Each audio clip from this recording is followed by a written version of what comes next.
Bir dada muhabbet haqida qiziga nasihat qilib mundaq deydi.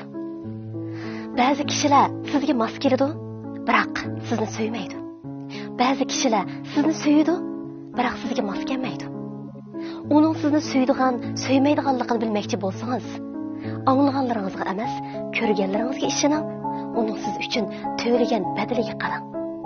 Uning sizga mos keladigan, kelmaydiganligini bilmoqchi bo'lsangiz, uningdan hech nimani so'ramang. O'zingizning kulkisi va ko'z yoshingizni so'rang. Shuning uchun qizim, unutib qolmang, tanlash hammadan muhim.